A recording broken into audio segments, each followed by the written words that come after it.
That is 4 babies. There is such a higher risk of stillbirth. The odds of having 4 genetically normal babies, not having spontaneous miscarriage, the odds are stacked against you.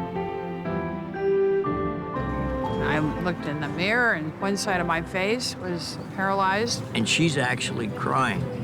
Wow. Everything's fine. And then, boom, you've lost the majority of your physical capabilities. Hey, Dad, guess what? Your daughter needs heart surgery. It's terrifying. I'm scared to death. Turns out we are truly identical. Not only is it overwhelming once, it's overwhelming twice. You get to give somebody something back. I know that you're going to notice your right leg's way better. You can't get enough of that. I fish through the pain right now.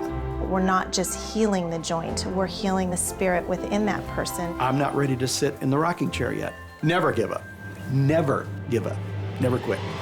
These are stories of real people.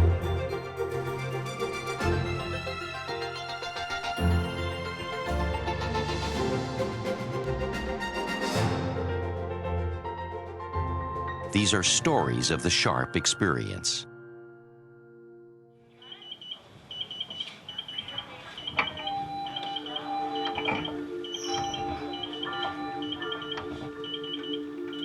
How sick are they going to be? What sort of surgeries might they need? How long will they be in the NICU? Having 4 babies and potentially 4 very sick babies, you hope and pray for the best, certainly, but to be a realist, it might not all be as beautiful and wonderful as you hope.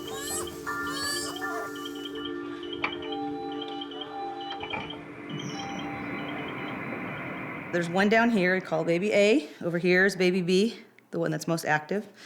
C and D. Feeling all these movements inside. Cool. Yeah. We wanted to have a big family, and we're gonna have it instantly. Can you say babies? Oh, yeah. Oh, yeah. So there's always the hope to give mom the best possible outcomes, but we have to be realistic. We're dealing with increased rates of stillbirth and chromosomal abnormalities, and so that makes Kate's pregnancy very high risk. Doctors tell you straight up, you have a 50% chance of major handicap when you have quadruplets. Come here, Mom. I know that there's 4 little beings in there that are gonna rely on me to get them through this world. Our lives will be enriched by these children's lives, no matter who they are or what their situation is.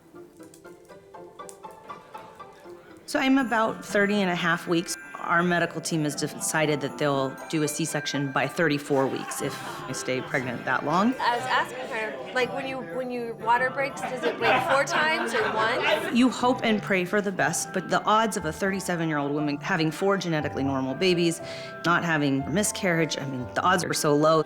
I was a premature baby. I was a pound and a half. You know, you hear all the odds against you. If we went on odds, I wouldn't have been here today because I'm one of those odds. Hey, give me a kiss. Can you give each other a hug?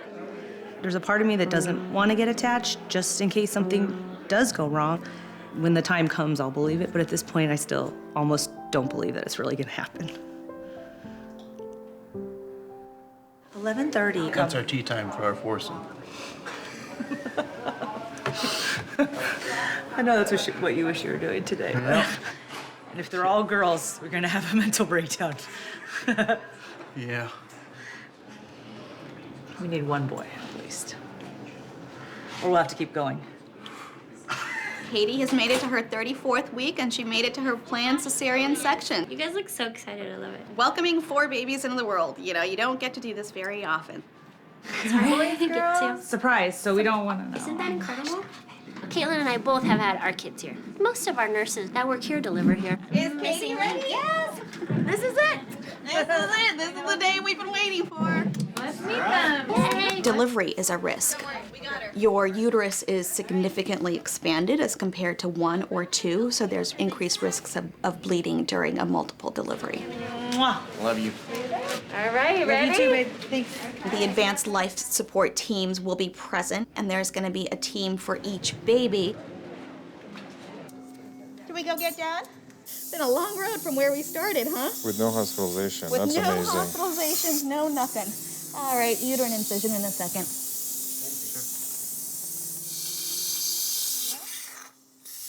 Okay, you got that camera ready? Oh my goodness. Here's one pumpkin's head.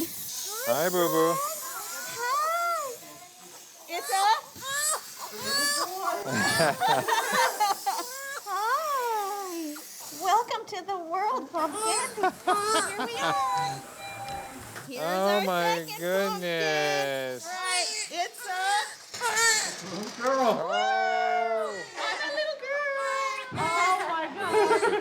Katie, we are doing great over here. Hi, pumpkin. Here's baby C. Hi, little boy.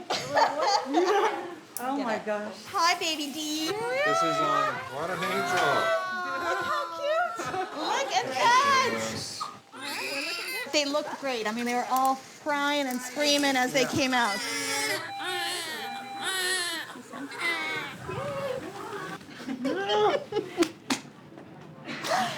Awesome. 3 boys, huh? Yeah. Are you so super stoked? Oh, yeah. I was so I feel excited sorry the for whole her little time for sister, you, but- and I knew. I was like, oh, he's gonna be so excited. Yeah. Hey, Elsie, it's Brother John. Give me a call back out here in California. We've got some good news. Boy, girl, boy, boy. Smallest one is 3.5 pounds, and the biggest one is 4 pounds. The girl was the biggest. Those are the last 2. Those were all inside her. Oh my God. Kiddos are down in the NICU. They're being evaluated by the NICU teams. They're evaluating their vital signs, blood pressure, and some resuscitation.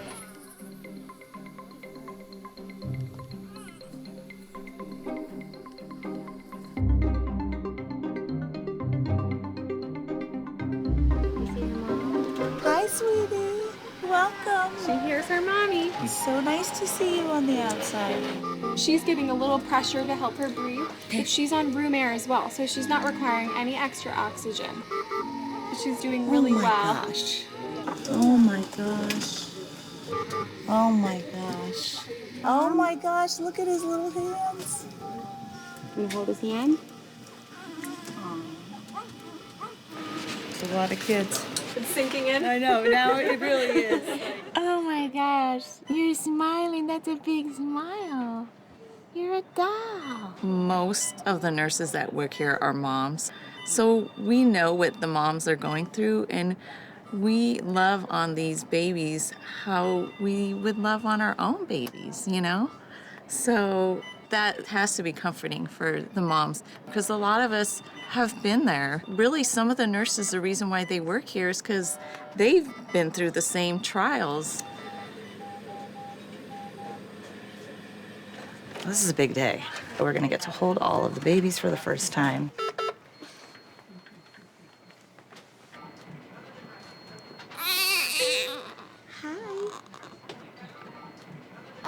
Should I go this way? What are you thinking about now? The next 18 years. It's real. Where's the help? You got us into this. And you're a champ for getting us through it. Yes. We're definitely not getting a dog now. There's no way. It's okay. It's amazing to be even a little part of saving these babies' lives and helping them get closer to being home with their family. Who's there? Who's there? Hi, Marley. Hi. Hey, Marley, look. It's your brother Henry. Give him a kiss. Give him a kiss. Give him a kiss. I can't believe the smallest one's home. Can't believe you're here. Welcome home. Don't worry, Mom, there's more coming. We've come to take our baby home. Another one. I got an empty arm. I got an empty arm. We felt that growing up in a big family was a huge asset to the development of who we are as people, and so we certainly hope that they feel the same way. Give Charlie a kiss. Nope. Okay. You're okay with 3. You don't want the 4th one, huh? To come home a month after being in the hospital, we get all 4 of them home. We're so fortunate and lucky, blessed. 5 minutes, you're just gonna leave me with all 4 for 5 minutes, right?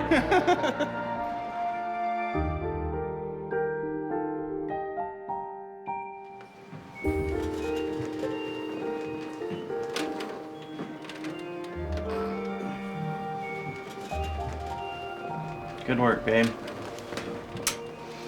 We have help coming tonight, right? I think so.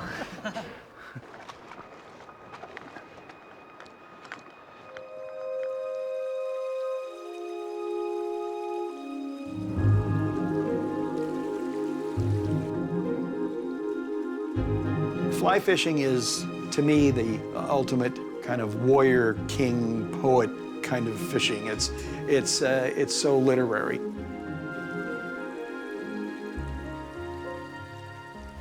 I fish through the pain right now. The action with this, with my left arm, is basically kind of just pull back. I can feel it right now a little bit just because it's so bad. If I do, certain, like right there, that's bad. Right now, his shoulder joint has quite a bit of bone spurs, osteoarthritis, and this is causing him to have quite a bit of pain and decreased range of motion.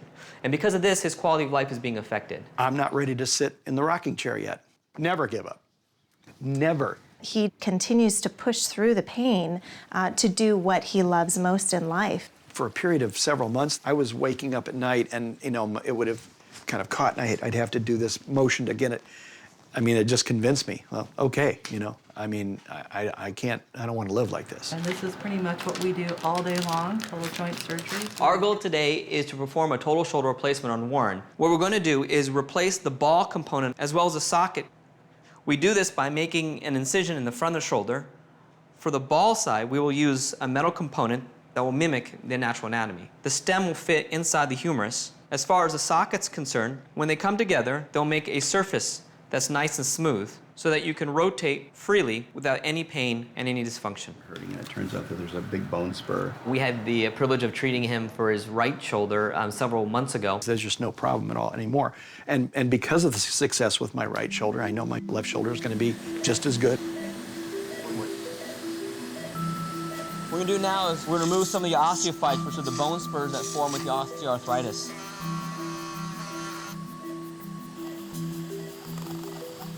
So far, no surprises. He had arthritis on both sides of the joint. And now we're going to get the actual implant in. Excellent match. Final component is in the shoulder. His range of motion will improve, and he'll go back to being as active as he was before the surgery. The pain was limiting his life, and now he can go out into nature. He can immerse himself, and he doesn't have to focus on the shoulder. He can focus on actually being out there. How's the shoulder feeling? Pretty good. Bone spurs are gone, nice, smooth joint, and afterward, we're able to range your shoulder, so you're able to get the full motion up here and over the side here. When we're talking about our patient's healing, there is the physical healing, there's the surgical site, but that is only one portion of the healing process. We're not just healing the joint, we're healing the spirit within that person. Okay, all right. Feel good? Yep. How would you like a visit from a furry friend? Sure. See, he got a boo-boo in his arm, Travers. If you bring the pain level down, you help bring the stress response down of the body, and it allows the body to heal. There's ear shin mid. Feel okay? The next one is called sympathetic. I have people that come in and they are terrified, and then I come back to check on them in 10 minutes and I can hear them snoring outside the door.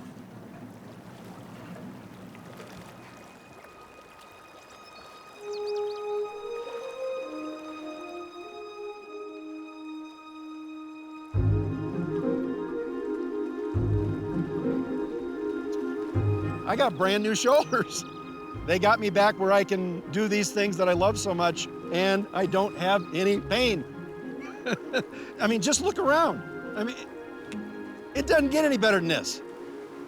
To me, it's a spiritual experience. This is where I belong.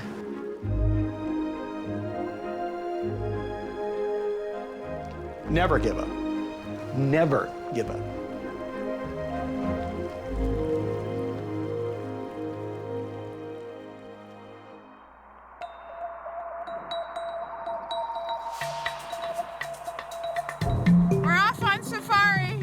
We're in Africa on a fantastic trip, and all of these things are...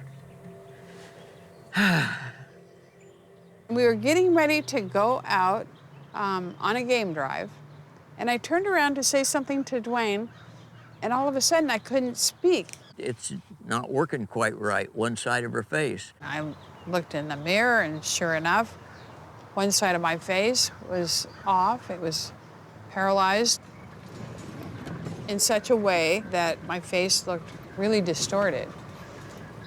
It was the most frightening thing I've ever experienced, just to be to sense that you're losing control of your body. And a couple of fingers had been acting a little bit off. Progressively, it got worse to where I could not button a shirt. And she's actually crying. Wow.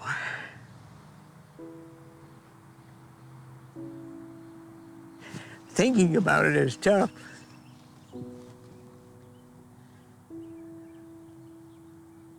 Part of it, because I can't hardly, in our whole life together, remember her cry. You will never see this side of me. I'm a pretty strong person. Memories are tough. Would you welcome Joan Embery? She's the same talking to Johnny Carson as she is talking to me or my mom. That's Joan. She's just Joan. It's so sincere. Sit in your trunk. Ready? Trunk up. Trunk up.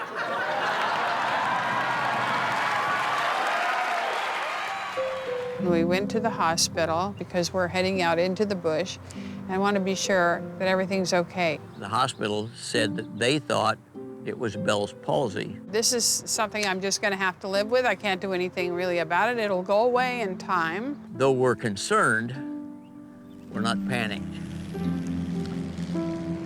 Finished our safari, flew 30 hours home. I walked into the living room and I lost my balance and fell. By the time we get to the hospital, she can't hardly say her birthday. We sent her for an MRI scan, and that confirmed the stroke. But the first episode was a warning sign, and then this was the actual stroke. The longer the brain is without blood supply, the more brain cells die. And that's why our center is a designated stroke center, because we have processes in place to minimize the time from the presentation to treatment. I'm the kind of person that if I'm not down on the ground, you know, you're not taking me to the emergency room. That might be good in certain situations, probably not so good in a stroke situation. She's a highly motivated individual. She just wanted to get, when can I get back to work? Well, not yet, Joan. We got things to do first. We know there are studies that say that those patients that come for rehab to specialized centers, they do better. When I went to rehab, it was just like, how am I ever gonna get back up again? There were times I didn't think I would. There we go. Good. Good for my horseback riding. Yeah, we're getting stronger for the reins. We try always to make a special connection with people. With Joan, obviously, she's a big animal lover, loves horses. I grew up in Scotland with horses and animals, and so, like, that was a big connection for us. This is my ranch therapy. This is what I do every day with my horses when I tie them up and untie them. We want to find something that motivates people, because if you're not motivated, it's hard to want to get better. When I want to take the horse off the rack, then I pull this out. We get to be able to help people. We get to see them be better. So for someone like Joan, she's going to come back and say, hey, I was riding a horse and I was doing jumps and I was back doing everything that I did. It's just a really good, satisfying feeling. I have a lot of years in the saddle, so it shouldn't be too difficult. I just got to get my balance back. Be back riding again. I want to do everything. I want to jump on my horse and go ride. I want to clean up my ranch. I want to drive my truck. I want to go out and give programs or go out and do TV shows or all the things that I do. They're all very demanding, and I can't do all of that right now. I'm not there yet. I'm still working on it. When people have a stroke, it's not the end of the road. People will find a way to do the things they want to do. Can make it squeeze, like, can I break my knuckles? Without rehab services, break them. It's not gonna look very pretty sometimes. It might be one-handed from here on out, or it might be a terrible limp. You've got a wooden soldier thing like this. We get them back to the way they used to be, more than just the way they've gotta be. Well, Dan says you're doing pretty good. You just have to keep at it. All that good work paid off. Nice spin, Embery. I'm on my horse, so I'm a happy camper.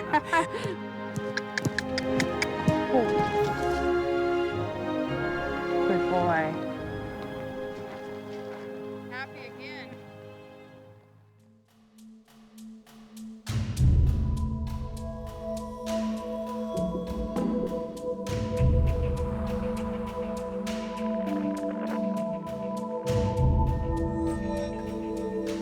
Interventional radiology is minimally invasive surgery.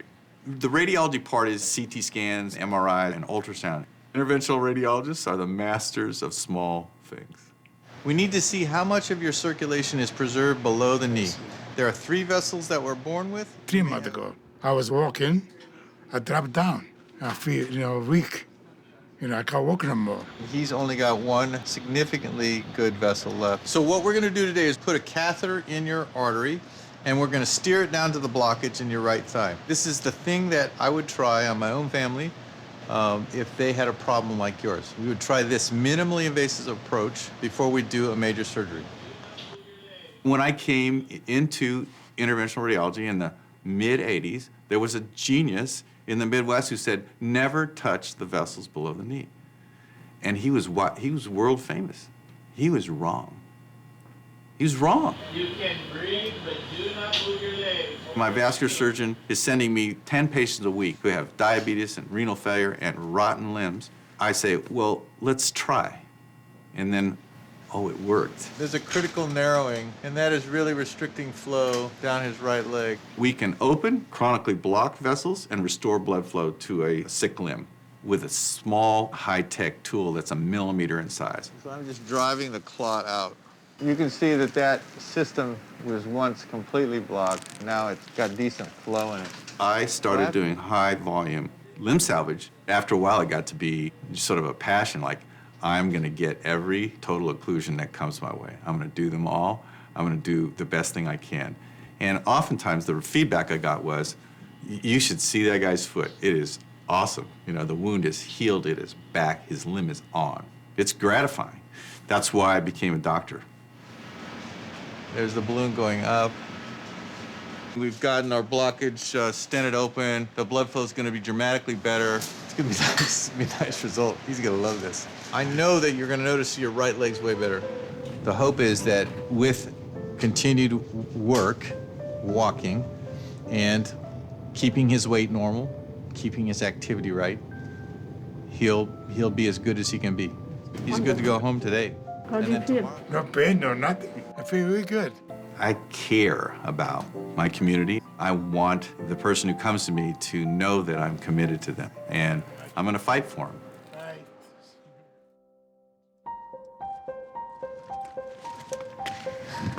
How you guys doing?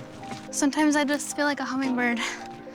Because my heart just feels like it's beating so fast. It just feels like it takes 2 breaths to equal 1. Same here. It makes me scared because I feel like it's gonna just, one day.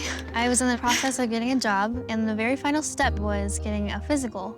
Testing, ultrasounds, echoes, all kinds of stuff, and sure enough, I have a hole in my heart. Since I am an identical twin, there's a good chance she's gonna have it. And turns out we are truly identical. We have the same size hole. When you have both girls going through the same thing at the same time, it's scary. But if I feel like if we keep going, it's gonna get worse. It started to feel like a pressure on our chest, like someone's sitting on us. We'll make it next time.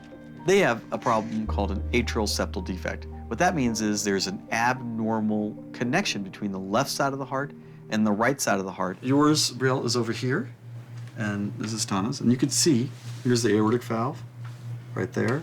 And in between, there's this lack of tissue. So right in between, you can see that there's a hole. If we don't correct that abnormality, the pressure will become so high. The right ventricle will start failing. In the olden days, they used to do open heart procedure, but now they can go in through your groin with a tube in your main artery and filter it all the way up to your heart, where they release an umbrella that just kind of patches the hole. And that device will straddle this hole. It takes around 30 days for the device to have tissue grow over it. I said, when do you want to close these holes, girls? They said, we want to do it the same day. For them, it brings them comfort to be together. So we recognize that. So at the hospital level, they're making a specific set of beds that are right next to each other. We want to give them a comforting, relaxing atmosphere to undergo a very stressful event. It's kind of overwhelming to know that these 2 beautiful daughters of mine are going through such a thing. Not only is it overwhelming once, it's overwhelming twice. 2 young girls should be having the time of their lives right now, but instead they're in a vulnerable place. It's a scary thing. It's a big thing. I mean, this is heart stuff. Not only do the girls have each other, but they also have all of us. We went ahead and decided to let Tana go ahead and go first. I'll be waiting to hear how you do. Don't worry.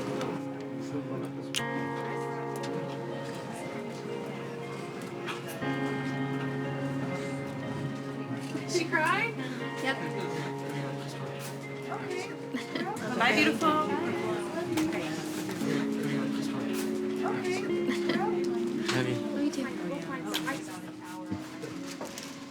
Okay, guys, let's prep the device. We get twin moments where things happen to one of us and it happens to The other one both of us. kind of senses it. So if I'm having a rough day, I'll be like, I'll call her up like, oh my God, can you breathe? Did you feel that? Was it like that for you? And she'll be like, oh, I know what you mean. Maybe we have sympathy chest pains for each other. We're going to deploy in the left atrium first. So you'll be able to see the device come out through here. That looks pretty good up there. Now we're going to push in, make it look like a mushroom. Now, see, it's mushroomed. Yeah. But see, now we've got the device on both sides. Okay, now go ahead and let it go. It really looks great around the aorta. Her clothes in. Good job, guys. I think they will do very well. They can live their life without any redo procedure. Well, hello. Good morning. Here's the twins. You look great. You guys did great. So the chest x-ray looked good. The echocardiograms look great. You're done. Ready to go home. Well, I think they're gonna feel like, man, I can't believe what I didn't do before. Now they're gonna say, look what I can do now. Well, God, we wouldn't do that together. Now you're on your way home. We're on our way. Yay.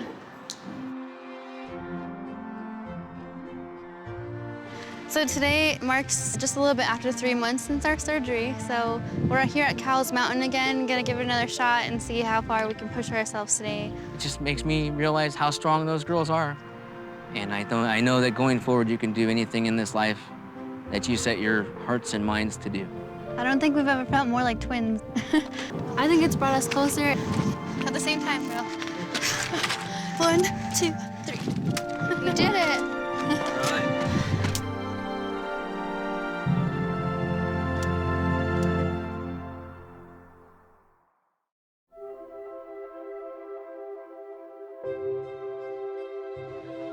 We're doing this first cross-country airplane trip. All right, we got 5 people, 5 babies, and 10 bags. 5 car seats and 2 double strollers.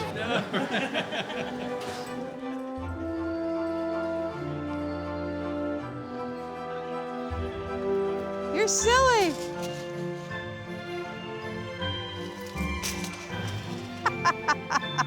You want to make your day better, just spend a day with a lemur. Where are we going next? The sky's the limit. Sky's the limit. We can only go up from here, even though we're on the top. Here, fishy, fishy, fishy. Come on to Papa. Smooth, pain-free, amazing.